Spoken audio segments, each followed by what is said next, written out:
The Icons of Real Estate Podcast. Are you ready to learn the proven money-making secrets from top-producing icon agents? Ready to skyrocket your business? This podcast is for you. Tune in every week and find out how to implement proven strategies to 10 times your business, from $3 million to $30 million in just 12 months. Brought to you by the Masters in Real Estate Marketing, Krautter SEO.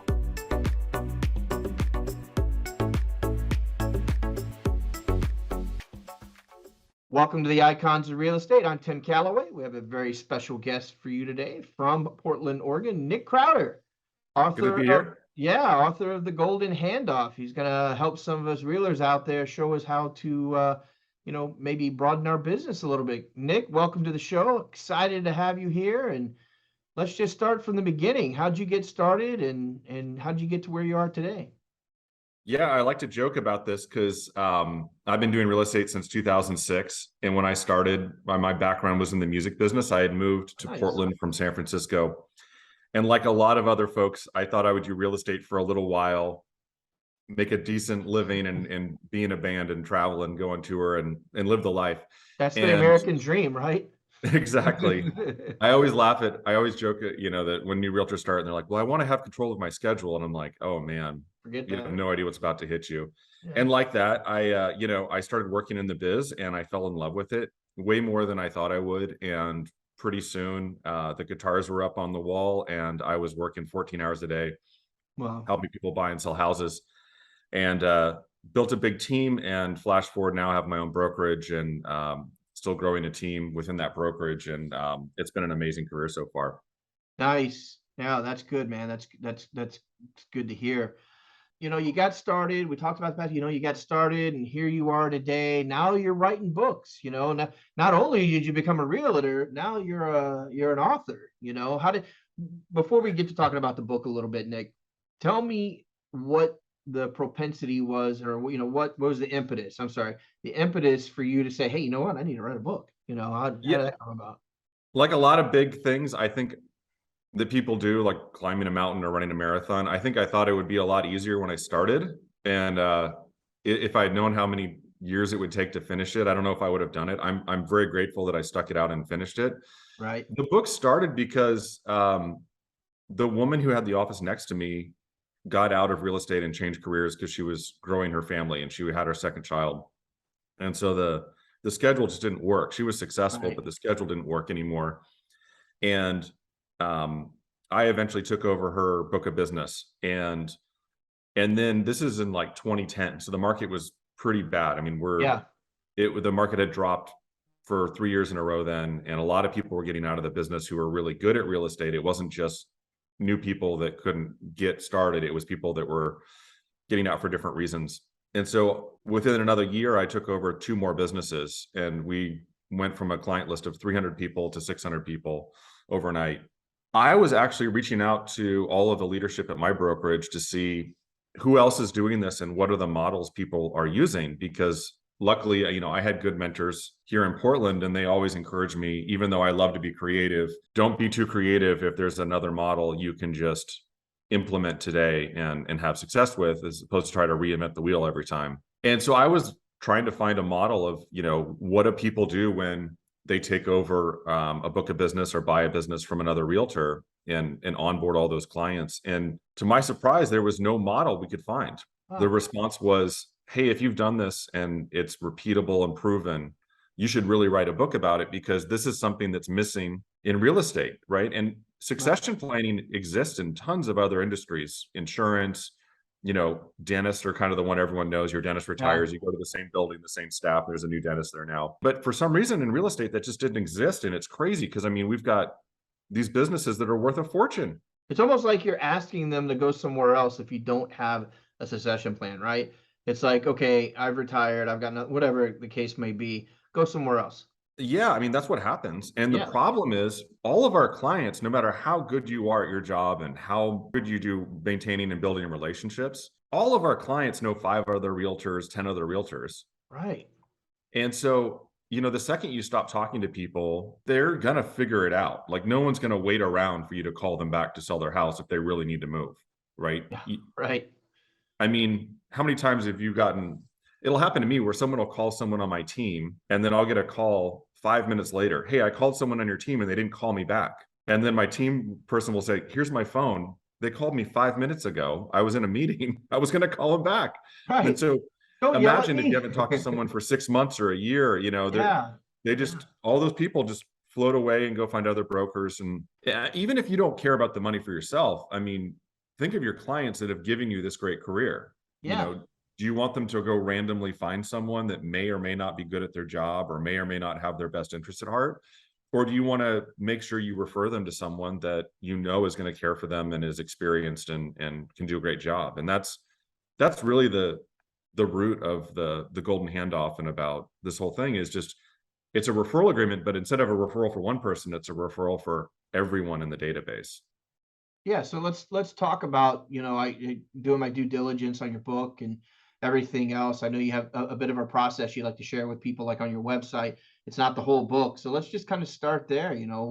What explain the 4-step process to me and what's involved in that with the handoff. Yeah, so the process is basically, if you're retiring, you need to find what I call an adopting agent. And if you're like me and you've been growing your business, you want to communicate with people that are retiring, phasing out, or who are maybe moving out of town. So once you've made that connection, you sign a contract. It's basically a referral agreement for the whole database. I would say the thing that's very different than a normal referral agreement is normally if Tim, you referred someone to me to help buy a house in Portland, they buy a house, I send you a referral fee. But then in 2 years, if they sell that house, I don't send you another referral fee, right? It's just for that purchase. In the golden handoff, if someone buys and sells and buys again in the term of the contract, right, while that contract's in place, you pay a referral fee on each deal. Okay. And so that's one thing that's different. So you connect with someone, you sign the contract. Part of that contract is going over your marketing plans to make sure that you're on the same page of what are we actually going to do to communicate with these people? Are we calling, emailing? Are we doing email newsletters? Is it client events? What are the things that the retiring agent does and what are the things that the adopting agent does to get business and to maintain it? And make sure you're on the same page just so the expectations are the same. And then there's an announcement letter that goes out from the retiring agent. Now with social media, and here we are doing the Zoom call right across the country, doing this type of thing with a retiring agent and an adopting agent is very easy. And to have a communication like this where you're co-branding and you send it out you send an email with this video to your database is really powerful. When I wrote the book, social media was there. It wasn't nearly as big as it is now. It sounds like it's a million years ago, but it was, gosh, it was 7 years ago. So it seems like forever, but it is kind of crazy, right? Yeah, and I don't think Zoom existed then. So there's, as the tools evolve, the process, but basically you're going to communicate to everyone, hey, I'm retiring or I'm moving across the country, but I've got this great agent that's going to help you. And then the last step is that retiring agent takes care of all those clients and treats them just like their own. Right. So if you have like an A client plan, those clients that you're bringing in, you want to treat in that same way. So invite them to the parties, call them once or twice a year, market updates, email updates. Right. Whatever it is you do, now you've just added the people to the list of your A clients that you're keeping those with the touches and marketing you're doing to them. Nick, did I miss something? And I apologize if you said it and I missed it. And it may be a secret sauce deal in the book. And hey, Tim, I don't want to tell you now because I need to get the book. I get that, So I'm looking at step 1, 2, 3, and 4. You've explained it very well. And I agree 1,000%. I'm really actually excited about this book. Part 1. You connect with a retiring agent. Is there a list of retiring agents somewhere, or is that just? I mean, I don't mean to sound stupid, but I'm like, okay, that's awesome. How do we go about, digging up retiring agents? I guess, and I didn't mean that like they're old. I meant like, is there a list of this? And is it in the book? And if it is, hey man, we'll keep it in the book.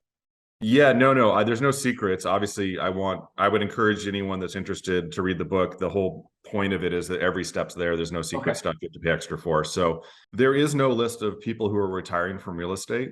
And I think that that's a big problem, but it's one of those things where realtors are very, very worried someone's going to know that they're getting out of the business. It's one of the big issues, I think.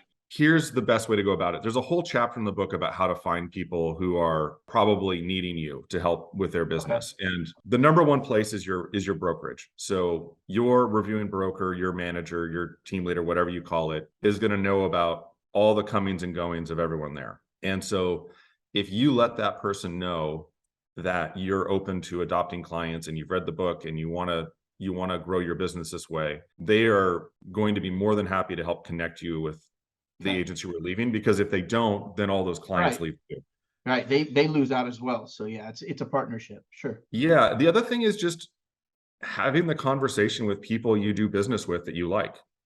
And it doesn't have to be the oldest person. Don't get stuck thinking it's the oldest person. There's a couple of people whose businesses I would love to take over, and they're in their 70s now, but they're never going to retire. And that's fine. You know, they love what they do. They're incredibly good at it. It's kind of their purpose. They've built their teams to operate how they want. And so they get to do what they want and not what they don't. But what most people do is they phase out. And that's really where the opportunity is, inside or outside of your own brokerage. And keep in mind, you don't have to be at the same brokerage to do this. Just like you might get a referral from someone inside or outside, it doesn't matter. It's the same process. So when you see people that are consistently at a certain level, let's say they're doing 50 million in sales a year, and this is going to be different whether you're in, you know, Columbus, Ohio, or Manhattan, New York, your prices and numbers are going to be different. But let's just say someone's a top performer, they're doing 50 million in sales a year, and then they're doing 30 and then 20 and then 10. Well, that's a sign someone's phasing out, because they're basically saying no to a lot of business, whether they know it or not. And there's a huge opportunity. I guess the one thing that isn't in the book that people are going to get from listening to this today is the idea of a partial handoff. And by that, I mean, a lot of people don't want to pick up one day and then be 100% done. What realtors have done throughout history is they slow down and phase out, and they do less and less and less until they eventually kind of get told to go home, or they just finally don't renew their license 1 year. What's happening is all of your clients are leaving you and working with other people. And so you can continue as a retiring agent to work with like your core A+ people if you want, and then have someone else adopt the rest of your database and adopt all of the sign calls and internet leads you don't want to deal with. So it doesn't have to be all or nothing. And I think that's really where the biggest opportunity is now, is to establish a relationship with a retiring agent well before they actually want to retire 100%, because you can build that relationship, build that trust, and take all the stuff that they don't really love doing and let them do what they love, but not miss out on all the stuff that they don't want to do anymore. Yeah, that's true. I never thought about that that way. I mean, there's a lot of work involved there that people just don't want to have to handle. So, well, let me ask you this. You know, this is just one of those kind of curveball deal. You know, you and I fly out there. I love Oregon. It is a beautiful state. Fly out there, we have some coffee, you know, he's showing me around, and you're just like, hey, things are going great, but man, if I could just fix this one thing, what would that, you know? And I had a magic wand, you know, I'm Harry Potter, man. I came into town, I got my magic wand. Nick, what's that one thing I can fix? You know, what's going on that you think you could use some help on? What would that might be? I think for my brokerage and my business, we have just a tremendous amount of opportunity of clients that want to work with us and people that are referring to us. And we just, our limit is just, we only have so many brokers to help those clients. So my brokerage is called City and State Real Estate. And we only do commercial real estate now. And we're in Oregon and Washington. And we could use 5 more agents that want to help run that. And we have this incredibly strong database and referral business, but we have like limited bandwidth because we just don't have enough brokers that want to show up every day and put in the work. And I've consistently helped people get into the business or transition from residential to commercial and grow from 0 to $500,000 a year of income. And it's just tough because I interview people all the time, and there's this big fear of making that jump, especially for agents that have been successful in residential. And I was the same way. You know, we sold the residential part of the business this year to another team in town, and they've done a really good job taking care of, I think it was 650 clients they're now managing. They were people we worked with, and they're doing a great job. And so that's freed us up to focus on the commercial and investment side of the business. But yeah, if you had a magic wand, Tim, I would have you magically fill all the empty seats in my office, because we've got all this opportunity and just not enough people to really wrap our arms around it. Wow, that's amazing. Yeah, it's kind of a classy problem though, right? I mean, it's one of those deals where it's a problem, but you know, at least having the business, not having the business would be a much bigger problem, right?